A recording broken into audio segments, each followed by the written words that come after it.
নমস্কার বন্ধুরা, আশা করি আপনারা সবাই ভালো আছেন। আমি আজকে যে রেসিপিটা দেখাচ্ছি সেটা হচ্ছে একটা নিরামিষ বাঙালি পদ, লাউয়ের ঘন্ট।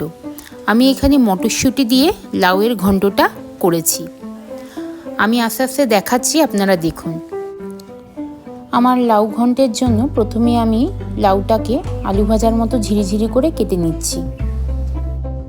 তারপরে নিয়ে নিচ্ছি কটা কাঁচা লঙ্কা আর নিয়ে নিয়েছি মটরশুঁটি। দেখুন আপনারা, এগুলো নিয়েই আমি আমার রান্নাটা শুরু করছি। একটা কড়াই বসিয়ে নিয়েছি, তাতে সর্ষের তেল দিয়ে আমি তেলটাকে গরম করে নিয়েছি। তার মধ্যে কিছুটা জিরে ফোড়ন দিয়ে দিলাম। এখানে কেটে রাখা লাউয়ের সবজিটা আর মটরশুঁটি আর লঙ্কাটা আমি আস্তে আস্তে কড়াইতে দিয়ে দেব। দেখুন, আমি কড়াইতে দিয়ে দিচ্ছি।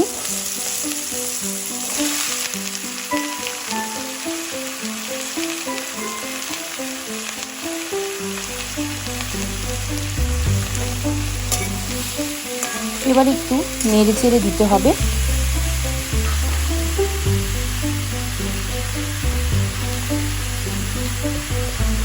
এবার আমি দিয়ে দিচ্ছি এতে স্বাদ মতো নুন।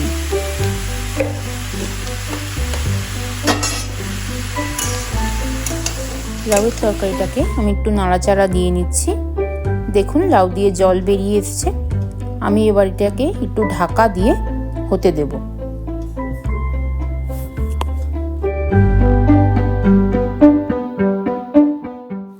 সবজিটা কিছুক্ষণ ফুটতে থাকুক, যাতে ভালো করে সেদ্ধ হয়ে যায়। আর আমি বারবার এটাকে এরকম ঢাকা চাপা দিয়েই হতে দেব। আর আস্তে আস্তে ভালো করে সবজিটা সেদ্ধ হয়ে এটা একটা মাখা মাখা লাউয়ের ঘন্ট হয়ে যাবে।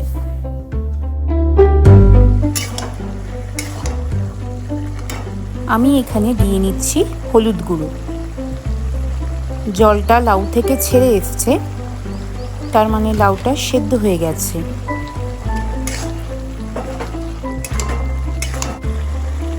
আমি এখানে এবার একটু সামান্য পরিমাণ গুড় দিচ্ছি।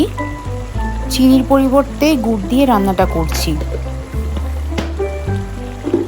দেখুন, যে পরিমাণ জলটা বেরিয়ে এসছে লাউয়ের থেকে, আমি সেটাকে ফ্লেমটা হাই করে দিয়ে টানিয়ে নেব, কারণ লাউটা আমার সেদ্ধ হয়ে গেছে। লাউয়ের ঘন্টটা একটু মাখা মাখা করব। লাস্টে আমি একটু ধনেপাতা নিয়ে লাউটায় দিয়ে দিচ্ছি।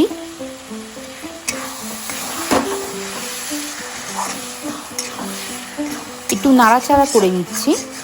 দেখুন, আমার লাউয়ের ঘন্টটা একবারে শুকিয়ে এসছে, মাখা মাখা হয়ে গেছে। আমি এবার নামিয়ে নেব। লাউয়ের ঘন্টটা হয়ে গেছে।